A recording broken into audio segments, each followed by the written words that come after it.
you're down 24-20. You still put Kainoa in the serve.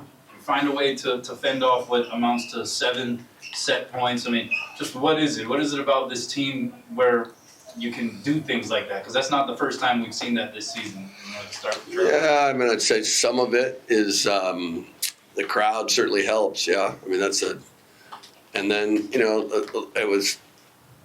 We talk about good turns late, and you can talk about it all you want, but to see like Kainoa coming in off the bench and going on a multiple point run, and we were down there, and I think they missed a couple down the stretch to kind of let us off the hook, and it was. And it's not the answer to your question. Like how we do it is just obviously the belief that you can. You just keep playing and one point at a time. And like I said, I think the crowd really helps. But we got to be better earlier in that set because we were clearly in control of the match. And then a couple loose points early in the set. And while at the time it doesn't seem like such a big thing, but then all of a sudden you get to the end where it's like, man, we gave a few points away that we really have to be more disciplined at, just in the context of what we talk about. No errors are good, but some are acceptable, right, inside of what we're doing. And I would use the example like in the first set, there was some more errors. We made 11 errors. It's a high number for us, but 2 were on tread, kind of being aggressive, turning and hitting. When Louis had a ball, like instead of setting it, he turned and jumped and hit it, and hit really good. Those are acceptable errors for sure. And then there's like I said, some of those that started third are not. So we'll get better. I mean, it's nice that you can get a win out of there when you kind of dug yourself a hole. So thrilled to get out of there in 3. What's that kind of rally like for you guys, for the players? I'm going to start Kurt just like. So we didn't have to play 4. It's going to be a long week. So I think this year we have some of the best serving subs we've ever had, without a doubt. I mean, you've been here longer than I've been here, but for my time here, probably some of the best serving subs we've ever had. That's including one of my best friends. And they are just so clutch, coming in. So I think we owe this game to them, probably.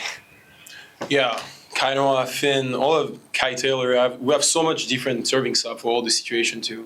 Finn is a lefty, don't make a lot of mistake. Really hard to pass him, even at practice all the time. Kainoa never miss. Like it's done, but like I probably see that guy miss like 10 times. He's been here for like 3 months now. So no, when he go in, I'm like, yeah, we can do something because I trust him too. So I think that helped a lot. Believe in our teammates. And after, we just need to do our job. Like if he serve great, I need to finish that ball after. It's like a little bit just a team. So I'm really happy he did that. He's right. Don't want to play a 4 set for sure. Louis, it looked like you were jumping a little higher tonight. It looked like you were swinging a little bit harder. It looked like you were just feeling good. Can you describe kind of what sort of vibe you were feeling tonight? I was really not happy about my double game against Lindenwood. I feel like I didn't play my volleyball.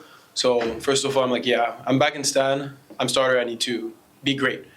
And also we got a weekend off, and I rest a little bit. And also the mindset, I want to play great now, and I did. So just push myself a little bit more than usually, and go in this tournament with a win and playing great. It's always better than just say, we'll see tomorrow if I will play better.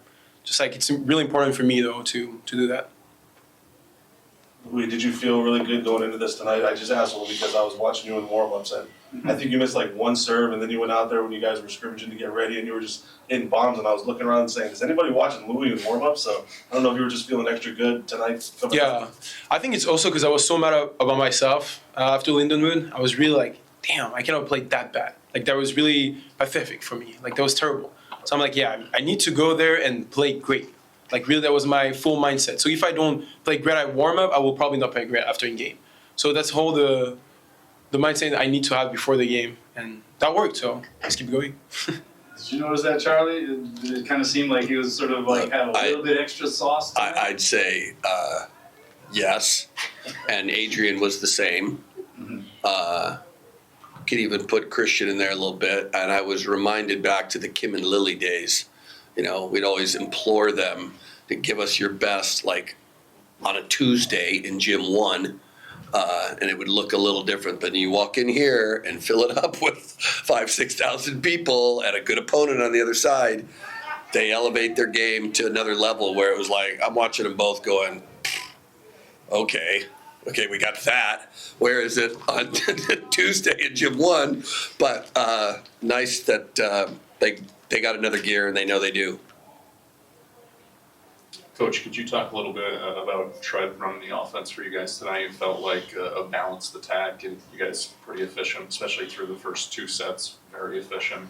Yeah, the pins were locked in. I think we didn't make the second, just that one that Louis made early, like you said, and then we didn't make the second error till the very end of the second set. Hit for a big number, and while keeping the middles involved. So, yeah, I mean, I think we're just kind of evolving. Talking to Tread more about every set should be deliberate. Like you're doing it something. It's not. He's not passing judgment on what he think might happen, but it's very deliberate in terms of tactically what you're wanting to do, and he's getting better and better at it.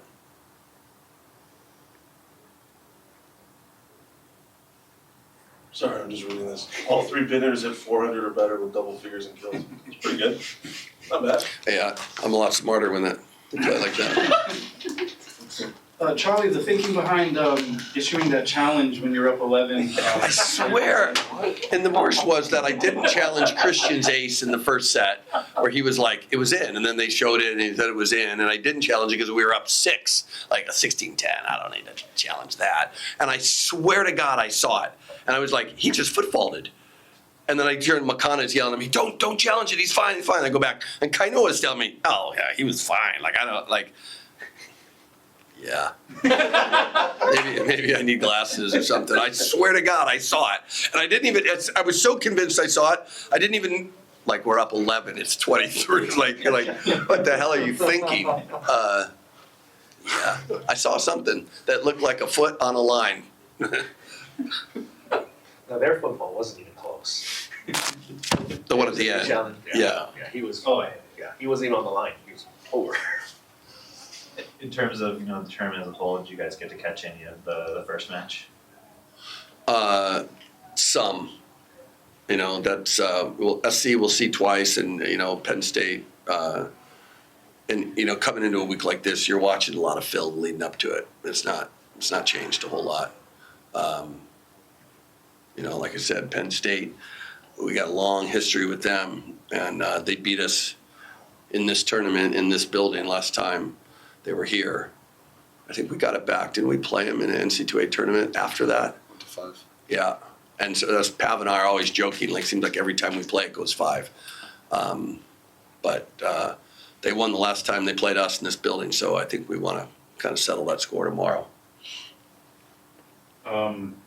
Do you try to find, depending on how the match goes tomorrow, because SC on Saturday and how good they look at the moment, do you try to find ways to get guys rest? Are you thinking about that? For sure, you're always thinking about it, but at the same time, we're at the time of year where the main guys on every team are probably not 100%, and you got to be able to push through it. And this is one of those 3 matches in 3 days. I was wondering if that's a little what Donan was thinking at the end. We made the subs in the third or at the end of the second, and then went back to it in the third. I thought he'd go back to the starters, but he's probably looking at resting some legs, and they've had a bunch of injuries as well. So you're always kind of looking for that, but at the same time, you're playing really good opponents. You gotta make sure you're taking care of winning the match first. Anything else? Last one for me, just the blocking numbers and the touches that you guys are getting at the net. Kurt, you guys have really, I think, started to put up some really strong blocking numbers from earlier in the season. What do you attribute that to, and how does that sort of change things for you guys? I think a lot of it is we're playing teams that are hitting the ball. You can't block the ball if they're not really hitting. Stanford probably our worst blocking night. they're not really hitting the ball a whole lot. Trying to think of some other teams we played early on where they're just not aggressive. And big hits make big blocks, and as you play bigger hitters, you're gonna get bigger, better blocks. So I think that's a lot of it.